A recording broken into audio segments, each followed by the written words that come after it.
masjid ini dulunya musola dan baru beberapa bulan kita laksanakan sholat Jumat di sini. Amin, Jadi amin. masih dalam proses untuk mencari jamaah yang sebanyak-banyaknya, makanya kita membuat program pengajian rutin pekanan sepekan 2 kali dan kegiatan-kegiatan lainnya. Amin. Dan pada kesempatan malam hari ini beliau akan menyampaikan sebuah kajian dengan tema yang diminta panitia sih adalah apa kemarin? Tanda-tanda ulama akhirat, Pak Kiai. Jadi kalau saat ini kan kita dihadapkan dengan fitnah akhir zaman, di mana banyak ulama-ulama yang bukan menyeru kepada surga, tetapi justru menyeru kepada neraka, bukan menyeru kepada akhirat, justru menyeru kepada dunia. Dan ini seringkali kita tidak atau sulit sekali untuk membedakan mana ulama akhirat dan mana ulama dunia. Terlebih lagi munculnya buzzer-buzzer yang direkrut, yang kemudian itu sangat memprihatinkan kondisinya untuk kaum muslimin khususnya yang awam. Baik, untuk mempersingkat waktu kepada Al-Mukarram Kiai Haji Sofwan Hizlawi MA, kami persilakan. Assalamualaikum warahmatullahi wabarakatuh. Bismillahirrahmanirrahim. Alhamdulillahilladzi an'ama ala ibadihi al-mu'minina bil 'irfan wa akramahum min mazidi fadlihi bi ru'yatihi fil jinan. Salatu wassalamu ala sahibi a'lal maqam Sayyidina Muhammadin khairil anam wa ala alihi al-bararatil kiram wa sahbihi masabihil dhalam wattabi'ina lahum bi ihsanin ila yaumin tantiku fihi jami'ul a'dha' wa yabkumu fihi al-lisan.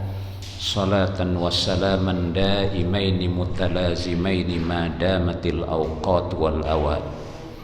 Yaqulu Allah subhanahu wa ta'ala fi kitabihil karim wa huwa asdaqul qailin, innama yakhshallaha min ibadihil ulama'u. Wa qala an-nabiy sallallahu alaihi wa alihi wasallam, inna akhwafa ma akhafu alaikum min ghairi dajjal ulama'us su'i. Sadaqallah wa ballagha Rasulullah sallallahu alaihi wa alihi wasallam. Ma'asyiral muslimin wal muslimat, hadirin hadirat jamaah Majelis Taklim Masjid Jami Ibnu Sabil rahimakumullah. Kalau orangnya sedikit tapi malaikatnya penuh, Pak. Jadi orangnya sedikit tapi malaikatnya penuh. Di mana ada majelis salat, majelis zikir, malaikat tiba semuanya. Dari mana-mana datang ke sini. Karena nanti bubarnya jalannya jangan sembarangan. Kalau Bapak jalan sembarangan nanti nginjek-injek malaikat, karena saking banyaknya jumlah malaikat yang hadirin berdesak-desakan. Dalam sebuah riwayat Rasulullah bubar majlis jalannya jinjit. Sahabat tanya, ada apa gerangan? Kalau kalian tahu, kata ini ribuan malaikat nih. Maka Rasulullah takut menginjak malaikat, jalannya jinjit. Jadi Bapak sering menginjak-injak malaikat ini sebetulnya. Kalau bubar majlis jalan sebenarnya itu malaikat banyak sekali di situ. Jadi nanti pulangnya nanti keluarnya jinjit jalannya ya, supaya tidak menginjak-injak malaikat yang berdesak-desakan hadir pada masjid. Karena ada innalillahi malaikatan sayyahin, katanya. Sungguhnya bagi Allah tuh udah malaikat-malaikat sayyahin yang keliling-keliling. Di mana ada majlis zikir dia landing situ. Nah, di sini hadir nih. Jadi kalau dikatakan jumlah jamaahnya sedikit nggak apa-apa, malaikatnya yang banyak. Alhamdulillah, mudah-mudahan menjadi makmur dengan malaikat-malaikat Allah Subhanahu wa taala. Amin. Pada kesempatan yang singkat ini saya diberikan tema, bukan saya yang memberikan tema, diberikan tema untuk bicara tentang tanda-tanda ulama akhirat. Bicara ulama akhirat, ulama dunia sebetulnya pembicaraan yang sudah berabad-abad, sebab Imam Ghazali dan Ihya Ulumuddin juga menyebut ulama dunia dengan ulama akhirah. Jadi istilahnya ada ulama dunia, ada ulama akhirat. Kalau merujuk pada ayatnya sungguh luar biasa. Innama yakhshallaha min ibadihil ulama. Itu innama dalam bahasa itu namanya adatul hasr, satu perangkat huruf dalam bahasa yang membatasi. Jadi tusbitul madhkur wa tanfi ghairaha. Jadi innama itu terjemahannya bukan bahwasanya, hanya saja. Jadi hanya saja dibatasi. Makanya di adatul hasr ini. Innama yakhshallah, hanya saja yang takut kepada Allah dari pasukan hambanya adalah para ulama. Jadi ulama itu kedudukannya mulia dan kedudukannya sebetulnya sangat berbahaya kalau dia tidak menanamkan rasa takut kepada Allah. Maka dalam bahasa agama ada khosyah, ada al-khauf, ada al-haibah. Al-khauf itu artinya takut juga, Pak. Al-khasyah takut, cuma volumenya beda. Al-haibah tinggi lagi. Standar kita semuanya nih kalau kan wa khafuni in kuntum mu'minin, kata Allah, dan takutlah kalian kepadaku jikalau kalian mengaku orang beriman. Maka kata ulama, al khaufu syartul iman. Khauf, takut itu adalah syarat orang beriman. Jadi kalau kita ngaku beriman kepada Allah harus ada al khauf, takut kepada Allah. Ini syarat yang standar bagi kita orang beriman. Tapi bagi ulama bukan al khauf, al khasyah. Ayatnya innama yakhsyallaha min ibadihil, hanya saja yang takut kepada Allah enggak banyak, ulama yang takut. Innama yakhsyallaha min ibadihil ulama, hanya saja jadi dibatasi, enggak banyak, hanya saja yang takut kepada Allah itu dari sekian hambanya adalah para ulama. Jadi tingkatan kita tidak khasyah, kita al khauf saja. Bahwa kita bukan ulama ya. Al khauf standar, kata Allah wa khafuni in kuntum mu'minin, dan takutlah kalian kepadaku jikalau kalian mengaku orang beriman. Jadi kalau aku beriman pada Allah harus ada al khauf, takut. Ulama beda lagi, tingkatnya di atas kita, Pak. Itu levelnya lain lagi tuh. Itu levelnya advance kalau dalam bahasa Arab. Kita ini intermediate aja. Intermediate tuh takut. Maka dikata ulama al khaufu syartul iman. Rasa takut itu syarat iman, syarat orang beriman harus takut. Tapi kalau ulama kan tidak hanya beriman, punya ilmu. Ulama itu bukan hanya beriman tapi punya ilmu, maka dia tingkatnya bukan al khauf. Allah nyatakan innama yakhsyallaha min ibadihil ulama, hanya saja yang takut kepada Allah dari sekian hambanya para ulama. Maka ulama itu syartul alim, al khasyatu syartul alim. Khasyah itu syarat bagi orang yang berilmu. Rasa takut kepada itu syarat bagi orang berilmu. Ini ukurannya di sini. Jadi kalau dia mengaku ulama tidak takut pada Allah, bukan ulama itu. Karena ayatnya innama yakhsyallaha, enggak banyak, hanya saja yang takut kepada Allah dari sekian hambanya para ulama. Jadi innama itu satu perangkat huruf dalam bahasa Arab yang membatasi. Ya, adatul hasr namanya. Tusbitul madkur, menetapkan apa yang disebut, wa tanfi ghairaha, dan menafikan, menolak yang lainnya. Maka bukan sembarangan yang khasyah itu cuma ulama saja. Innama yakhsyallaha, menempatkan ulama dan meniadakan yang lain. Selain ulama enggak khasyah. Makanya kalau ulama itu harus khasyah, takut, rasa takut yang lebih di atas rasa takut al khauf. Paling tinggi al haibah. Kata Allah wa yuhadzirukumullahu nafsah. Ini tingkatan orang-orang arif, orang-orang yang ahli ma'rifah. Wa yuhadzirukumullahu nafsah, dan Allah mempertakutkan kepada kalian oleh dirinya sendiri. Jadi hadirkan sosok Allah untuk memberikan rasa haibah. Ini syarat orang-orang yang syartul arifin. Al haibah syartul arifin, syarat orang-orang yang ma'rifat kepada Allah. Jadi ada mu'min biasa, ada ulama, ada al arif yang mengenal Allah. Ini tingkatnya lebih dari ulama. Harus ada haibah, betul-betul menunjukkan rasa hebat yang luar biasa diri Allah pada dirinya. Dia menanamkan rasa hebatnya Allah pada dirinya. Maka syartul arifin. Maka Bapak Ibu sekalian, saya tidak gibah ulama ya, tapi memang Imam Ghazali sudah menyebut itu ada ulama ud-dunya, ulamaul akhirah. Maka kalau di pesantren itu ada literatur judulnya Hidayatul Adqiya ila Thariqil Auliya. Ada kitabnya Hidayatul Adqiya ila Thariqil Adqiya, yang kemudian disyarah kitab Minhajul Asfiya. Ya, Minhajul Asfiya syarahnya dari kitab utamanya. Kitab matannya Hidayatul Adqiya ila Thariqil Adqiya, kalau syarahnya Minhajul Asfiya wa Minhajul Asfiya.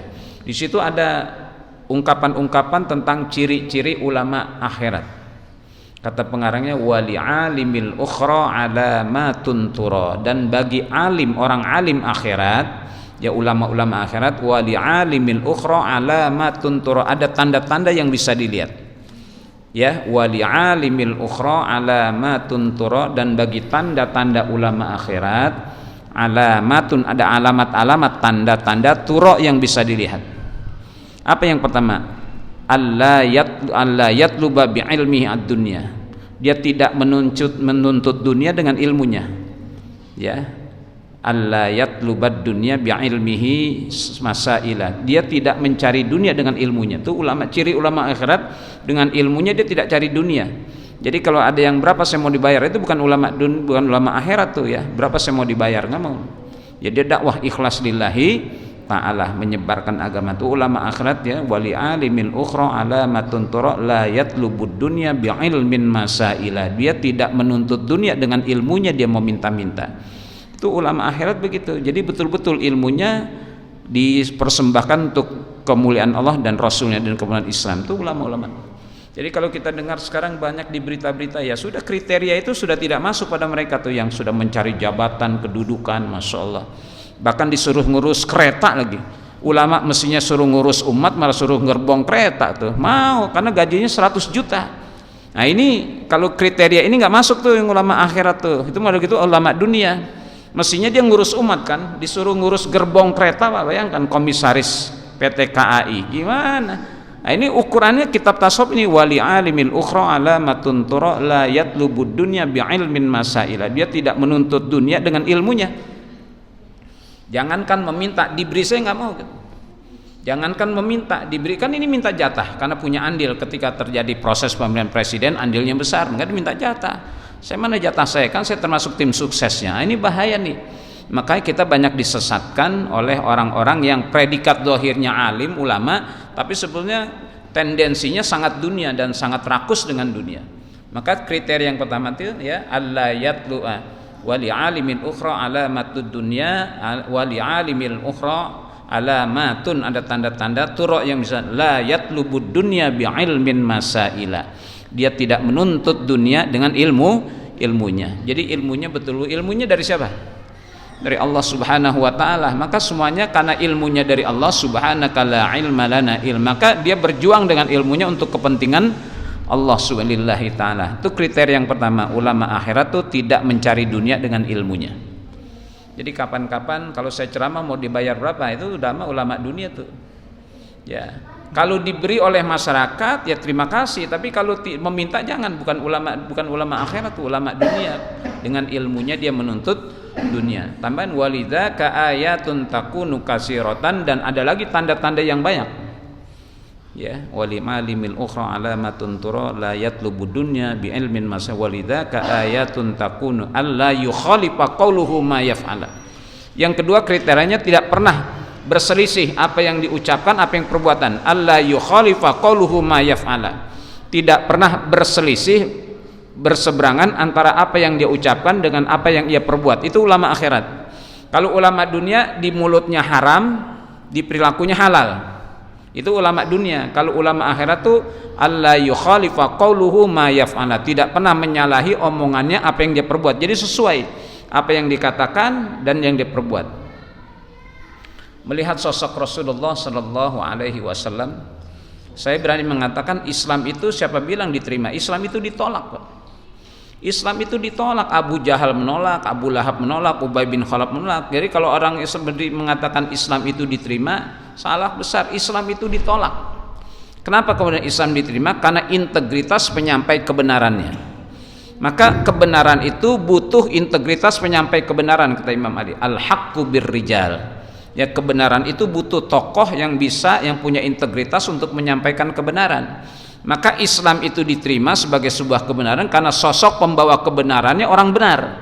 Maka kan sekarang krisis kepercayaan, Pak, krisis kepercayaan pada pejabat, krisis kepercayaan pada ulama, karena ini dia, ya, omongannya tidak sesuai dengan perbuatannya. Alla yukhalifa qawluhu ma yaf'ala, kata ulama. Ulama akhirat itu tidak pernah berselisih antara omongannya dengan ini tanda ulama akhirat itu omongannya tidak pernah berbeda dengan perbuatan. Persis. Di mulut haram, perilaku juga haram. Di mulut halal, perilaku juga halal. Jangan di mulut haram bagi dia halal. Ini ulama dunia namanya. Salah. Alla yukhalifa qawluhu ma yaf'ala. Terus wa yakunu bil ma'muri awwala 'amilin. Kriteria yang ketiga, wa yakunu bil ma'muri, dan terhadap perbuatan yang diperintah awwala 'amilin, duluan mengerjakan. Jadi ulama akhirat itu kalau ada perintah agama dia duluan mengerjakan. Wa yakunu bil ma'muri awwala 'amilin, dan menjadilah ia terhadap perkara yang diperintahkan oleh Allah awwala 'amilin, duluan mengerjakan. Maka Nabi katakan ibda binafsik, kau mulai dengan diri. Itu kemudian umat tertarik, oh ya, Muhammad sallallahu tidak hanya berbicara, dia yang mulai dulu kebaikan. Maka orang tertarik pada Islam karena sosok pembawa kebenaran yang punya integritas. Kita percuma bicara kebenaran kalau perilaku kita tidak Nah, saya sampai ini di hadapan para pejabat, saya bilang masyarakat sekarang bukan krisis ekonomi, bukan krisis politik, krisis kepercayaan. Maka kasus COVID-19 bisa selesai dengan apa? Dengan solusi akhlak. Mau nggak jujur bahwa ini betul-betul pandemi atau plandemi, itu aja selesai. Mau jujur nggak kita semuanya? Saya bilang ya, kasus COVID-19 ini berkepanjangan, kuncinya bukan vaksin, sikap mau jujur atau tidak, bahwa ini benar ada atau cuma dibuat-buat, pandemi atau plandemi, itu selesai. Kalau dikatakan ini betul, itu ini plandemi, selesai sebetulnya. Ini kan bermuara pada bicara akhlak. Ada kebohongan, ada kepentingan bisnis yang luar biasa. Makanya vaksin terus karena belum habis itu, barang dagangnya belum habis. Barangkali Bapak ikuti perkembangan saya ketika saya viral tempo hari. Saya menyampaikan kebenaran, bukan menggugat pemerintah, tidak, saya menyampaikan kebenaran. Kenapa kemudian Rasulullah mengajarkan akhlak? Jadi bukan krisis politik, bukan krisis ekonomi, krisis moral. Soal kejujuran itu kuncinya. Maka ada siddiq, amanah, tabligh, dan fatonah. 4 sifat bagi para nabi dan rasul, 4 siddiq, amanah, tabligh.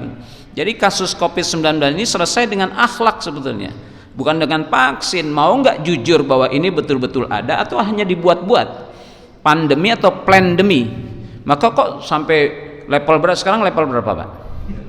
Level apa? Bilang, gue udah nggak level-level lagi gitu. Lu kagak level mau gue bilang gitu. Jangan level-levelan, atur jarak segala macam. Saya termasuk orang yang menyuarakan ini. Saya bilang kuncinya mau nggak kita jujur dengan kondisi yang ada. Jujur aja bahwa ini dibuat-buat untuk sebuah kepentingan bisnis. Bahkan sumpah jabatannya juga, saya Ikatan Dokter Indonesia harus diuji lagi sumpah jabatannya tentang kode etik dokteran. Mau nggak berkita jujur? Maka ketika viral Dr. Louis itu kan rame di itu karena dia mengungkapkan kebenaran. Selesai betulnya. Sekarang krisis terhadap ulama pun krisis, Pak. Ya kalau dalam konteks tasawuf itu ulama tuh jaga jarak dengan penguasa loh. Ada seorang sahabat namanya Hudzaifah ibnul Yamani.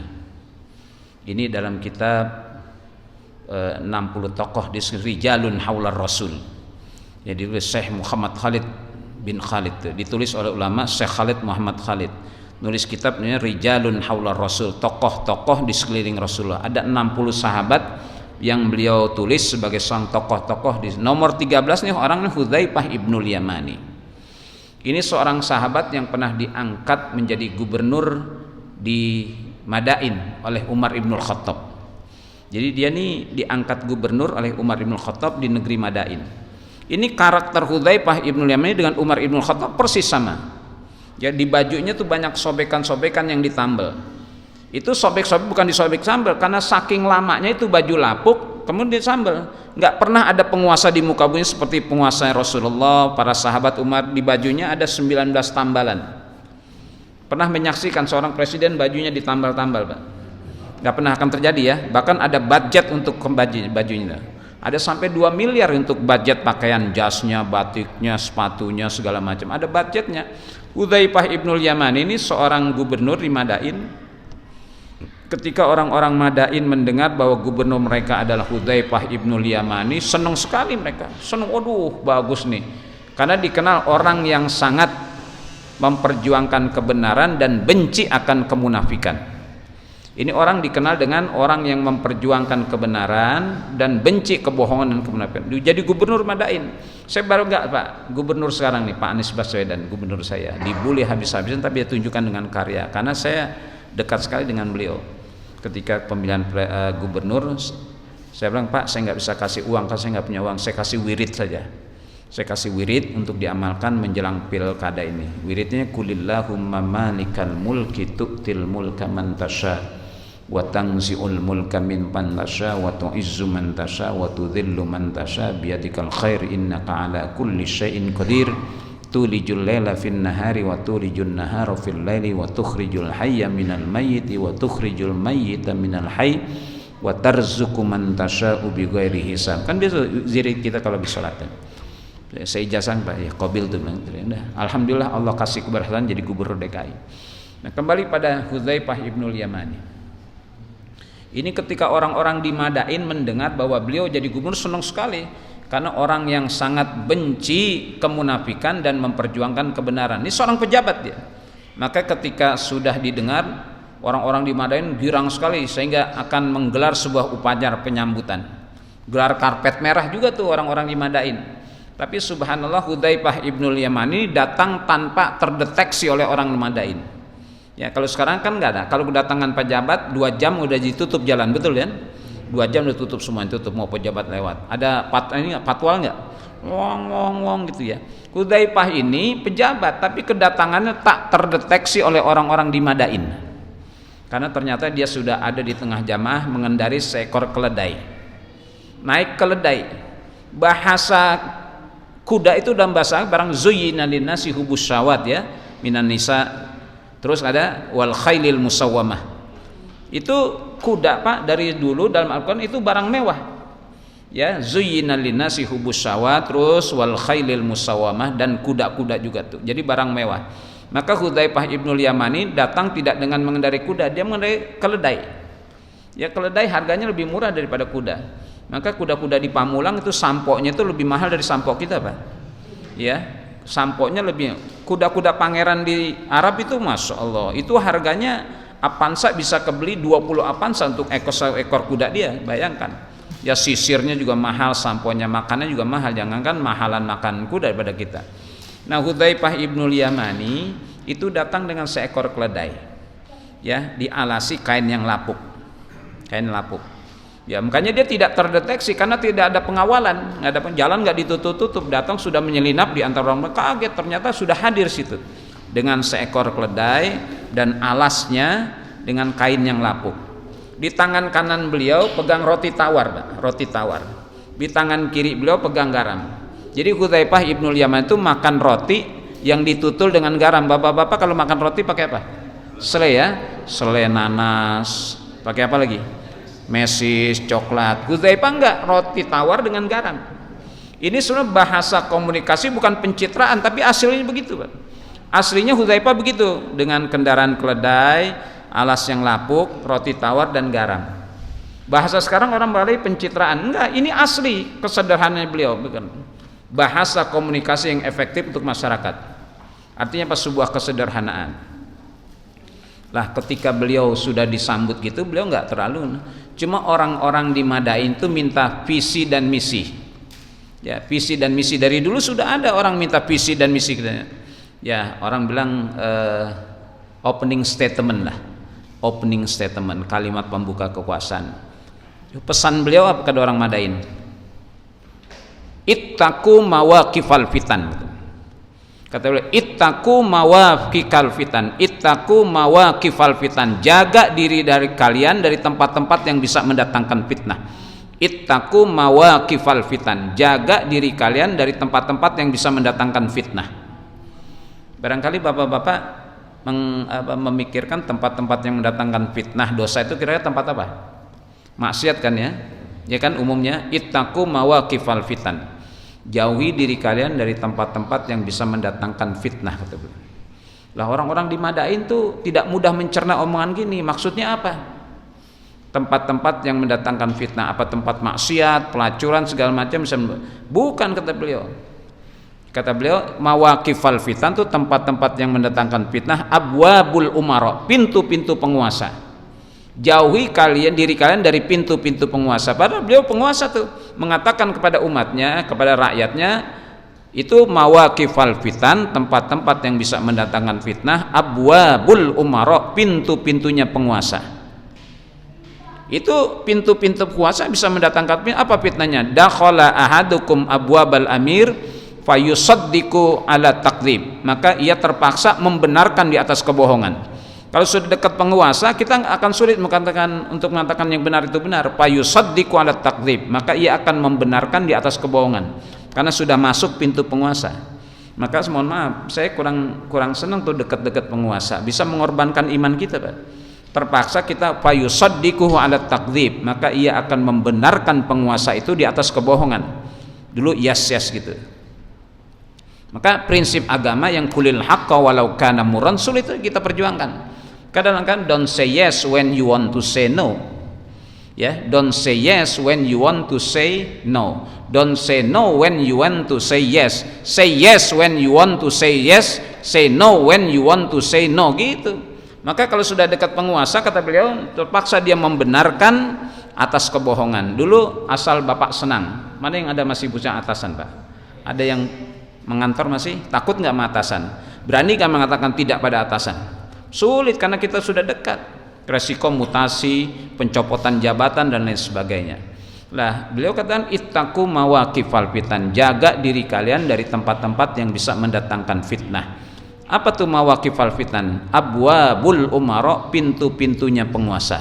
Karena dakhala ahadukum babal amir, masuk salah seorang kalian ke pintu penguasa, nanti udah masuk ke kantornya, fayusaddiqu ala takdzib, maka terpaksa dia akan membenarkan di atas kebohongan. Dulu asal Bapak senang kan gitu, asal fayusaddiqu ala takdzib, wayam tadihu bima laisa lahu, dan dia akan memuji-muji apa yang tidak ada persinya pujian pada dirinya. Dia puji-puji itu penguasa padahal nggak ada yang patut dipuji. Wayam tadihu bima laisa lahu, dan dia akan memuji-mujinya dengan apa-apa yang tidak ada pantas pujian diberikan pada penguasa. Ini seorang pejabat memesankan kepada rakyatnya gitu. Artinya apa? Kalian udah nggak usah mundar-mandir masuk kantor saya. Kalau kalian sudah masuk kantor saya, nanti kalian akan membenarkan di atas kebohongan dan kalian akan memuji-muji padahal tidak ada yang pantas dipuji atas diri. Itu luar biasa. Nah, ini ulama-ulama kita, makanya ada ulama usul yang paling ditakutkan oleh Rasul itu bukan dajjal. Inna akhwafa ma akhafu alaikum min ghairid dajjal ulama usul. Sesungguhnya yang paling ditakutkan atas kalian, Nabi nggak takut, cuma ditakutkan atas kita. Inna akhwafa ma akhafu alaikum min ghairid dajjal, sungguhnya yang paling ditakutkan atas umatku selain dajjal ulama usu, ulama yang jahat, ulama dunia. Jadi Nabi sudah wanti-wanti, inna akhwafa ma akhafu alaikum min ghairid dajjal ulama usu. Nabinya nggak takut dengan dajjal, cuma Nabi takut, khawatir pada kita semuanya.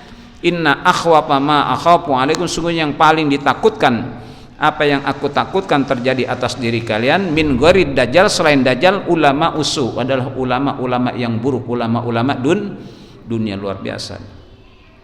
Dia jual akhirat dengan dunia, Pak. Dia jual akhirat dengan dunia. Dia jual prinsip kebenaran dengan kebohongan. Itu terjadi. Makanya statement-statement ini ngaco semuanya sekarang. Innalillahi wa kok padahal ayatnya innama yakhshallaha min ibadihil khosyah. Itu nggak sembarangan, Pak. Khosyah itu takut, tapi takut yang luar biasa, dan ini dimiliki oleh orang berilmu. Maka orang-orang soleh mesankan kita, kalau kau dapatkan orang yang menuntut ilmu, ketika bertambah ilmunya, tambah cinta dia terhadap dunia dan gemerlapnya, jangan kau ajarkan dia, kata Allah tu'allimuna, jangan kau ajarkan dia. Bahwa kalau kalian ajarkan dia, fa innakum tu'inu 'alan nar, berarti kalian menolong dia untuk masuk ke neraka. Berarti kalian menolong dia untuk masuk neraka. Jadi kalau ada orang yang menuntut ilmu, semakin tambah ilmunya, semakin tambah cinta sama dunianya, jangan diajarkan itu, katanya. Karena kalau kau ajarkan dia, sama juga kau menolong dia untuk masuk ke dalam neraka. Nah, sekarang kita lihat tuh ya, kriteria yang berapa? Keempat sekarang. Allah yukhalifa qauluhu ma yaf'al, tidak pernah berselisih apa ucapannya dengan perbuatannya. Wa yakunu bil ma'muri awwala amilin, dan terhadap perintah yang diperintahkan oleh awwala amilin, dia duluan mengerjakan. Kalau ada perintah dulu oleh Allah, dia yang mengerjakan dulu. Wa anil ladzi yanha tajannaba awwala, dan terhadap yang dilarang oleh Allah dia meninggalkan duluan. Itu ulama akhirat. Perintah Allah dia kerjakan duluan, larangan Allah dia yang meninggalkan duluan. Kalau sekarang enggak, orang disuruh dia belakangan ngerjainnya, orang dia larang dia duluan yang melanggarnya gitu. Itu ulama dunia. Jadi kriteria ulama akhirat itu. Jadi wali alimil ukhra alamatun tura la yatlubud dunya bi'ilmin masaila, dan bagi tanda-tanda akhirat itu ada tanda-tanda yang bisa dilihat. Alla yatlubad dunya bi'ilmin masail, dia tidak mencari dunia dengan ilmunya, dia meminta-minta. Walidaka ayatun takunu, kasih ada lagi tanda-tanda yang ayil alla yukhalifa qauluhu ma yaf'ala, tidak pernah berselisih omongannya dengan perbuatannya. Dua, wa yakunu bil ma'muri awwala amilin, terhadap yang diperintah oleh Allah duluan mengerjakan. Wa anil ladzi yanha tajannaba awwala, dan yang dilarang oleh Allah duluan meninggalkan. Jadi kalau perintah Allah dia duluan mengerjakan, kalau larangan Allah dia meninggalkan duluan. Sekarang berapa banyak prinsip agama yang dilanggar oleh mereka? Pada umat haram bagi dia nggak haram, pada umat haram bagi dia nggak haram, ya sudah terima segala macam. Makanya dalam literatur tasawuf, amwalus salatin subhat, harta-harta penguasa itu subhat bagi orang-orang sufi, Pak. Subhat. Kemarin saya terjadi dialog dengan kawan-kawan yang sedang menjabat, Ustaz, saya juga punya prinsip, tapi kalau sudah masuk dalam sistem berat katanya, resiko jabatannya. Sekarang kalau mau prinsip agama nggak apa-apa. Bapak-bapak, ada yang MPP, ada yang MPP, sudah masuk MPP ada. MPP itu apa Pak? Masa persiapan? Bukan, masa persiapan pemakaman Pak. MPP itu bukan masa persiapan pensiun, masa persiapan pemakaman. Tapi jangan terjadi pemakaman, sebab ini umumnya fenomena yang terjadi pasca pensiun stroke Pak. Stroke nggak lama sakit meninggal. Karena apa? Ketika MPP-nya sudah stres Pak. Ustadz, Allah saya sedikit lagi MPP Ustadz, udah stres sekarang ini. Ya, sudah orang bilang post power syndrome. Sampai ada saya punya kawan sampai betul-betul Pak pensiun stres terus stroke nggak lama sakit meninggal. Saya bilang Pak, ini sunnatullah ya, sunnatullah pensiun, watil kal ayyamu nudawiluha bainan. Hadapi itu sebagai sebuah takdir Allah dengan segala keredoan. Malah beruntung kalau Bapak MPP. Dulu ini orang kalau masih tugas Pak, sholat subuh tuh udah pakai seragam. Ya Bapak subuh nggak pulang lagi langsung kantor. Ya kadang-kadang dia nggak pernah hadir ke masjid, padahal rumahnya cuma 20 meter dari masjid. Rumahnya 20 meter dari masjid, tapi kalau 10K jalan sehat dia ikut, daftar hadiahnya cuma sepeda, mobil Avanza, daftar 150.000, 10 kilo dia jalan. Tapi ke masjid yang cuma 20 meter nggak pernah kelihatan batang hidungnya. Ini dunia ada bela-belain akhirat. Makanya kalau MPP itu hadapi sunnatullah, memang sudah terjadi, harus terjadi. Jadi kan yang muda juga akan naik. Udah. Beruntung Pak kalau Bapak nanti pensiun. Dulu waktu dia masih aktif, ya Allah, sholat subuh nggak pernah berjamaah Pak di rumahnya. Bahkan sholat subuh sudah pakai seragam.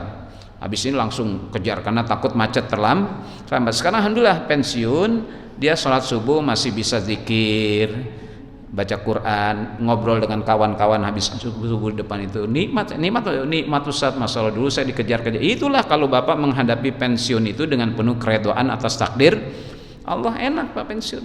Ini MPP aja udah stres pikirin terus gimana. Saya bilang Pak, parkir ke masjid. Bapak MPP parkir masjid, tenang nanti, jangan dipikirin. Betul-betul dia tersinggung datang ke kantor, dulu parkirnya kan disediakan, nggak boleh parkir, udah reserve buat pimpinan. Sekarang pesan Pak parkir, Bapak parkir Bawapun Jambu sana, tersinggung lagi dia. Kamu nggak tahu saya dulu siapa? Ya dulu Bapak pejabat, sekarang mau dipakai pejabat baru, suruh parkir di Bawapun Jambu aja tersinggung dia, stres lagi, darahnya naik gitu. Sembarangan dia nggak tahu gua ya. Ya dulu Bapak pejabat ini, sekarang udah ditempati orang Pak, jadi silakan parkir di Bawapun Jambu sana. Makanya kalau habis parkir tuh mobilnya udah banyak kembang jambu di atas, tersinggung lagi, kan mudah tersinggung ya. Kita menghadapi ini semuanya dengan pendekatan agama. Jadi qaddarallahu wa ma syaa fa'al. Ya, sudah Allah takdirkan dan apa yang Allah kehendaki terjadi. Jadi kalau MPP dihadapi dengan sebuah sunnatullah, ini memang harus terjadi pada diri kita karena Allah putarkan kan, yang muda bakal naik, yang tua turunlah. Bah kalau pimpinan tuamu lambat terus, ya sudah terima saja MPP, masa persiapan pemakaman. Dia nggak lama mati tuh, nggak lama mati karena stres, stroke mati. Akhirnya ditempatkan di Kalibata Estate sana. Kalibata Estate nggak lama. Maka ada saya punya kawan, ya dia alhamdulillah dulu pernah gubernur Akpol Pak. Jadi kalau pangkatnya irjen tuh, dia ngurus masjid, bukan ketua masjid. Kalau habis Jumat dia hitung kotak amal Pak.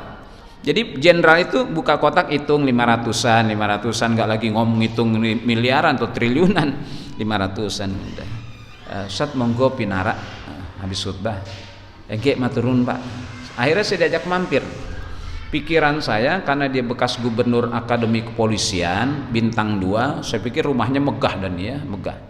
Subhanallah, saya diantar ke rumahnya, antara pintu depan dengan pintu rumahnya, pagar depan dengan cuma berjarak ya 4 meter lah. Ini pintu gerbang depan, pintu rumahnya 4 meter. Saya pikir nih pintu gerbangnya dari depan sampai ke pintu rumahnya barangkali 700 meter, 750 meter, jadi harus berjalan karena rumahnya besar. Subhanallah, itu jarak pintu gerbang dengan pintu rumahnya cuma 4 meter lah dari sini ke situ. Saya pikir wah megah rumahnya. Sudah monggo saat assalamualaikum, duduk saya cerita. Itu foto-foto saya. Jadi beliau tuh dilantik Pak Hugeng dulu, yang melantik Hugeng tuh satu foto-foto saya. Oh, alhamdulillah Pak. Iya, saya dulu gubernur akp polisian Pak. Ya, alhamdulillah. Ya, ini kehidupan saya. Jadi bendahara masjid di sebuah masjid kecil kayak gini. Pantasnya Istiqlal itu dia. Istiqlal atau Al-Azhar masjid besar ya. Tapi dia menerima itu dengan segala keredoan. Saya tertarik dengan khutbah Ustadz tadi katanya. Yang saya sampaikan itu qulillahumma malikal mulki tu'til mulka man tasha wa tanzi'ul mulka mimman tasha. Orang stres post power syndrome itu karena tidak sadar ketika dia berkuasa sebenarnya tu'til mulka man tasha. Allah kasih kekuasaannya, bukan tim suksesnya.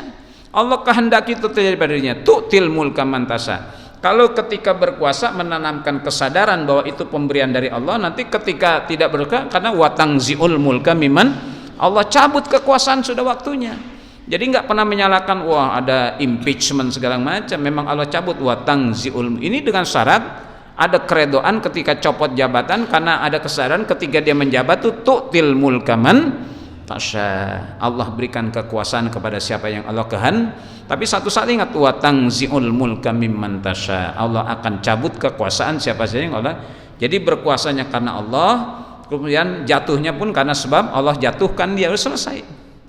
Itu saat foto-foto saya. Subhanallah, saya nanya, Bapak panjenengan usia berapa? Kira-kira Ustadz berapa sih ini? Karena saya lihat masih sangat fresh Pak. Saya kira Bapak ini kira-kira 60 years old. Ya, 60 years old. Dia alhamdulillah saya masih dianggap. Padahal usianya waktu itu 85 tahun Pak. Coba usia 85 tahun tapi look like 60 years old. Selisih berapa? 25 tahun. 85 tahun tapi kayak nampak 60 tahun. Subhanallah. Saya bilang, ya Bapak nih 60 years old. Alhamdulillah. Karena saya masih segar. Akhirnya saya belajar, Pak, rahasianya gimana kok udah tua masih kelihatan muda. Saya cuma dalam prinsip hidup, ini beliau orang Jawa Pak, tapi tidak kejawen. Orang Jawa yang dididik dengan nilai-nilai spiritual. Ya, spiritual tadi wirid. Saya biasa ngamalin apa yang Ustadz baca dari khutbah itu saya ngamalin. Jadi ketika saya berkuasa, kata beliau, kalau dia datang ke Indonesia tuh orang dia datang hormat semuanya dengan bintang 2-nya. Tapi saya tidak takabur, tidak sombong. Ya, ini bintang 2 siapa yang ngasih? Allah. Ini baru bintang 2. Bagaimana kalau seluruh bintang di langit Allah kasih saya? Iya, kalau seluruh bintang di langit ini baru dikasih bintang 2, jadi bintang 2 ini siapa yang ngasih? Bukan diangkat Pak Hugeng, ya Allah kasih saya amanah. Tapi saya tidak sombong, saya sadar satu saat watang ziul mulka mimman. Ini orang yang post power syndrome, ya siapapun dia, mau ulama mau pejabatnya, ketika diberikan nikmat dia lupa itu pemberian dari Allah. Maka ketika itu diambil sama Allah, dia salahkan orang, impeachment. Padahal watang ziul mulka mimman. Sama juga kita harta Pak. Kita punya satu saat nggak punya. Tanamkan ketika kita punya harta tuh Allah yang kasih rizki wa atuhum mimma lillahi ladzi atakum, dan berikanlah oleh kalian kepada mereka dari sebagian harta Allah yang Allah berikan. Jadi apa yang kita punya pemberian siapa? Allah. Wa atuhum mimma lillah, dari sebagian harta Allah atakum yang Allah telah berikan itu. Maka ketika kita punya, sadar bahwa itu pemberian Allah, satu saat pemberiannya akan diambil, selesai. Jadi nggak ada post power syndrome. Itu saat saya bersyukur katanya ya kawan-kawan saya yang selipting andai kata masih hidup sudah didorong-dorong di atas kursi roda. Meskipun dulunya jenderal sudah didorong-dorong dengan kursi, beliau masih semangat ngurus masjid. Makanya pensiunan Pak, Bapak yang paham pembukuan lari ke masjid pembukuan. Saya ada kajian di Depok 66 Pak, Masjid Mutiara Depok 66. Itu bendaharanya, ketuanya dulu bekas pejabat di Departemen Keuangan. Saat saya mengabdikan saya manajemen pembukuannya tolong bagus sekali. Kalau pengajian ini dirilai sampai 36 negara. Jadi kalau lagi ceramah itu 36 negara udah bisa menikmati kajian-kajian itu. Beliau ini pensiunan survive ya. Dulu buru-buru, takut macet, takut terlambat. Sekarang enggak, alhamdulillah udah pensiun. Sholat subuh berjamaah, bahkan 5 waktu ikut. Habis sholat subuh baca Quran, zikir, ngobrol dengan kawan-kawan tuh, makan nasi uduk, ngopi. Dulu nggak pernah terjadi tuh. Jadi bahkan nggak kenal dengan sebelahnya Pak, karena sibuk dengan kantornya segala macam. Nah ini bisa terjadi pada orang juga yang punya predikat orang alim, orang berilmu. Ya dulu dipuja-puja, sekarang ya, karena niatnya salah. Niatnya salah karena dengan ilmunya cari dunia. Tadi kriterianya tidak mencari dunia dengan ilmunya. Yang kedua tidak pernah berselisih omongannya dengan perbuatannya. Perkara yang Allah perintahkan duluan mengerjakan, perintah yang dilarang oleh Allah duluan yang itu kriteria. Jadi kalau bapak-bapak saksikan dalam fragmentasi kehidupan kita sekarang, lihat aja mana ulama akhirat, mana ulama dunia. Imam Ghazali ulama ul khair dengan ulama su, ulama yang baik dan ulama yang jahat. Ya bapak-bapak, saya nggak perlu sebut nama, nggak perlu kita sebut nama, kita saksikan saja perilakunya, diputar balik kepada kebenaran untuk sebuah jabatan sampai akhirat dia tukar dengan dunia itu. Padahal kan kul mata'ud dunya qalil, kesenangan dia itu cuma sedikit, wal akhiratu khairu wa abqa. Saya tutup dengan nasihat Imam Syafi'i. Dunia itu digambarkan oleh Imam Syafi'i ibarat daging bangkai, Pak. Daging bangkai yang sedang dikerubuti oleh serigala-serigala malam. Ala wahya jifatun mustahilatun, ketahuilah bahwa dunia itu jifah, daging bangkai, mustahilatun yang mustahil kau dapatkan. Alaiha kilabuha, di atas daging-daging bangkai itu, dunia itu, kilabuha anjing-anjing malamnya, himmahuma yang keinginan mereka, ijtidabuha menggerogotinya. Jadi dunia ini seperti daging bangkai yang sedang dikerubuti oleh anjing-anjing malam yang keinginannya menggerogoti. In kunta tajtanibha kunta saliman li ahliya, kalau kau jauhi itu dunia yang daging bangkai, kau akan selamat dari serigala sini. Tapi wa in kunta tajtadiba, dan jika engkau ikut serta menggerogotinya, naza'atka kilabwa, akan mencabut nyawamu oleh anjing-anjing malamnya. Kalau serigala lebih mau makan daging segar daripada makan daging bangkai. Makanya jangan ikut makan dengan serigala, anjing-anjing malam itu. Daripada dia makan bangkai, mendingan ikut makan daging bapak yang daging masih segar, darahnya masih segar. Jadi kalau kita berebut dunia itu sama juga berebut dengan anjing Kalau kita berebut dunia berarti berebut daging bangkai. Berebutnya sama siapa? Sama anjing. Dua kali hina. Yang kita rebut daging bangkai, berebutnya dengan anjing malam.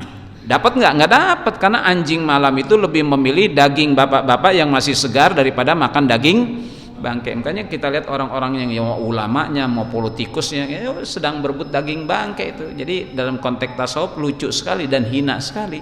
Sedang berebut daging, sikut kanan, sikut kiri. Bahkan dengan kekuatan-kekuatan magic, Pak, sikut kanan untuk sebuah jabatan, na'udzubillah min dzalik. Jadi silakan nanti dicek saja kriterianya itu ulama akhirat, dia tidak mencari dunia dengan ilmunya. Yang kedua, tidak pernah berselisih antara omongan dengan perbuatan. Perkara yang Allah perintahkan duluan mengerjakan, perkara yang Allah larang duluan meninggalkan. Jadi kalau terjadi hal-hal yang semacam ini, inilah ulama akhirat. Jadi fragmentasi yang lihat alat ukurnya, barometernya itu tadi. Silakan diukur saja, na'udzubillah min dzalik. Saya tutup, saya tahadus bin Na'mah. Beberapa orang mengajak saya untuk gabung dalam sebuah organisasi. Terima kasih dari minal masjidil haram minal masjidil aqsa saja dah, dari masjid ke masjid, musala ke musala, cari berkah, ngajar saja mudah kayak gini. Didorong juga untuk politik. Ya, saya tahu prinsipnya, kalau orang berebut dunia, berebut bangkai, ngapain saya ke Senayan. Sampai bulan bintang Yusril CS itu ingin mendorong saya bilang jangankan saya ngerogoh dari kantong sendiri, Pak, dimodalin saya nggak mau. Ya, makanya kalau ada orang kemudian dilantik jadi pejabat, dia akan nggak buru-buru bangun daerahnya. Dia harus break even point dari pengeluaran yang sudah dikeluarkan berapa miliar. Ya, dia harus pulang modal dulu baru. Jadi kalau baru dilantik jangan harap itu bangun jalan, bangun kotanya. Karena apa? Dia cari break even pointnya, ya, nilai kembali modal yang sudah ia keluarkan untuk sebuah jabatan. Ya, saya punya kawan di Serang itu jadi lurah ente, kepala desa, iya. Berapa? Habis 6 miliar. Jadi lurah habis 6 miliar karena semuanya disuap-suapin semuanya. Bayangkan berapa ribu orang dalam satu kampung untuk keluar desa. Habis 6 miliar. Saya bilang, ya Allah, 6 miliar mendingan gue bangun musola. Bangun musola 6 miliar bagus nggak? Bagus. Jadi sodako jari masjid kita perbaiki 6 miliar. Wah, kita ganti semuanya nih, ya Allah. Itu untuk sebuah dunia mau berkorban sampai 6. Saya jangankan megang, lihat duitnya 6 miliarnya belum pernah, Pak. Sebanyak apa 6 miliar itu? Barangkali penuh kali satu ruangan ini kalau kita tumpuk uang. Apalagi kita tukarin dengan uang 1000-an koin, penuh kali ini. Bapak nggak muat udah buat 6 miliar tuh. Inilah dunia yang semuanya adalah wamal hayatud dunya illa mataul gurur. Dunia itu adalah satu kesenangan yang memperdayakan kita. Kita anggap kekal, mati. Ya, Mati kita lagi jaya-jayanya. Orang sehat mati kan? Orang kaya mati nggak? Mati. Pejabat mati? Bukan pejabat mati kan? Kiai mati nggak? Mati. Jamaahnya duluan. Semuanya mati. Itu wa mal hayatud dunya illa matal sedikit. Makanya akhirat tuh yang lebih kekal, itu yang harus kita lucu nih. Ya, kita mengejar-ngejar sesuatu yang bakal kita tinggalkan. Tapi kenapa kita tidak mengejar sesuatu yang bakal kita tempati? Kan lucu kita kejar-kejar nih sekarang dunia, hartanya, jabatannya. Padahal kalau udah dapat kita bakal tinggalkan karena kematian. Kenapa kita tidak mengejar satu destinasi yang bakal kita tempati? Walal akhiratu khairul laka minal ula, wal akhiratu khairu wa abqa. Itu destinasi kita akhirat, maka kejar tempat yang bakal kita tempati. Kenapa kita mengejar-ngejar tempat yang justru kalau kita dapat kita tinggalkan? Kan udah dapat ditinggalin semuanya dengan kematian. Kita nggak bawa mobilnya, nggak dibawa rumahnya, nggak dibawa uangnya, nggak dibawa. Ya orang Cina juga dulu kan kalau mati dibawa kesenangannya duit. Sekarang udah nggak duit asli pak, duitan. Ya mobilan. Ya apa yang barang cinta kan dipendem, kan kuburannya besar kan? Karena semuanya barang kesenangannya dibawa. Sekarang udah nggak duit asli pak, duitan. Ya ATM barang kali di sana pengen jalan-jalan mau ATM, dibikinin ATM pendemin juga tuh. Enggak. Kita prinsip kita walal akhiratu khairul laka minal ula, wal akhiratu khairu wa abqa. Bapak Ibu sekalian, ini bisa saya sampaikan karena saya harus ke Pondok Bahar nih, Sedah Isani, ditunggu di sana. Mudah-mudahan silaturahim ini menjadi bagian dari catatan amal saleh kita, bernilai ibadah di sisi Allah, dan akan menjadi satu kenangan yang baik nanti kehidupan kita dunia di hadapan Allah Subhanahu wa taala. Wallahul muwaffiq ila aqwamit thariq. Assalamualaikum warahmatullahi wabarakatuh. Waalaikumsalam warahmatullahi wabarakatuh. Masya Allah, jazakumullah khairan jazaa Pak Kiai atas ilmu yang telah disampaikan. Rasanya baru 5 menit kita bermajelis Pak Kiai. Waktu tidak terasa begitu cepat berlalu, dan dari semua yang Pak Kiai sampaikan tidak salah kalau kemudian salah satu jamaah di Jakarta itu pernah mengatakan kepada saya bahwasanya Pak Kiai ini julukannya adalah perpustakaan berjalan. Masya Allah.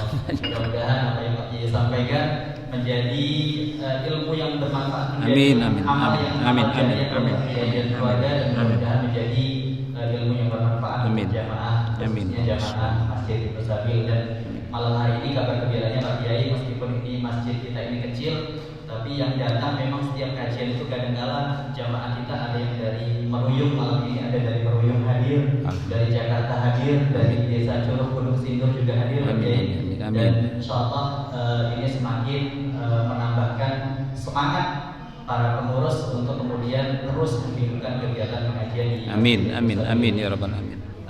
Untuk menambah keberkahan, mari bersama-sama kita tutup majelis ini dengan membaca doa kafaratul majelis. Subhanakallahumma wa bihamdika asyhadu an la ilaha illa anta astaghfiruka wa atubu ilaik. Wassalamualaikum warahmatullahi wabarakatuh. Waalaikumsalam.